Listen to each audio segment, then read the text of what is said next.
Marcus Allen out here. You still got a smile on your face after the round today, so it means things must have been at least going pretty well out here. How'd it go? Okay, no, they were a disaster, but you know what? You come out here to have a good time. There's only, maybe 10 or so guys that we know is going to win the tournament. We're trying to play as good as we can. And this course I know like the back of my hand, but unfortunately, when you come out here, sometimes on one particular shot, your body just feels great, and then the next time it's just, what the hell? It's not the same guy, not the same swing. It's just, golf is an interesting sport. Well, how much does the camaraderie just come into play? You're playing out here with, Ryan Fitzpatrick, some of these guys out here, and just to build that camaraderie and have that moment, and you get a picture at the end with your caddies, and just you take that with you forever. And I know you come back here a lot, but it's really cool. It's most of us retired guys, and of course they have some current players here, but it's our locker room.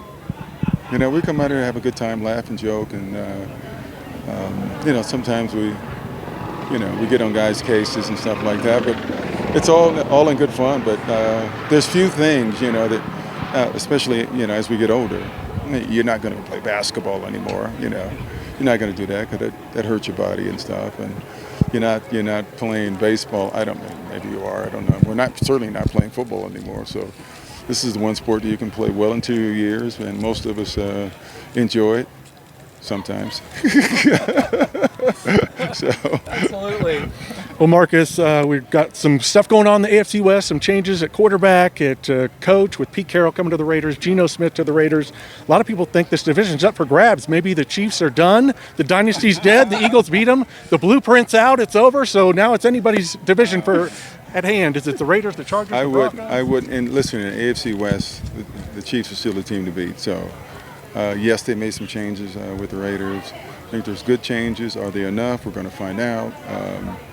But you still, I think if you want to go win the West, you got to go through Kansas City still. So, unless proven otherwise. Yeah. Well, talking about your time in Kansas City, you say you can't play football anymore, but you played until you were 37 years old, I think, in Kansas City. And just how important those last, 4 or 5 seasons were in Kansas City, coming in with Joe in '93, coming to play for Marty, and the success you guys had, got to the AFC Championship game, and playoff success, 6 straight playoff appearances. How important was that? It was a very, very enjoyable time for me personally. Obviously, leaving the Raiders and then going to the Chiefs, never thinking, that I would play there, and I don't know if they know the story. I didn't want to go to the AFC West, right? I wanted to play in another division, but Marty kept calling me. He kept calling me, and he was saying, well, we signed this defensive player, and I would go, okay, cool.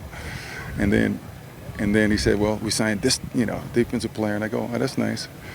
And then he says, guess what? We're tearing up the turf, and we're going to natural grass. And I thought that was pretty cool too. And then he said, we're signing Joe Montana. I said, oh, damn. I said, I'm playing in Kansas City, man. That's how it happened, man. And probably one of the best decisions I ever made and stuff. I really enjoyed my time there. More highs than lows. Obviously, the lows were real low because I think we were on the precipice of, those are games we should have won. I felt like it was a couple of times we could have been, in the Super Bowl. And but it didn't happen. So, but I was just really glad to be part of the revival, if you will, of football back in Kansas City. We brought it at a high level, so we were, I'm pleased by that.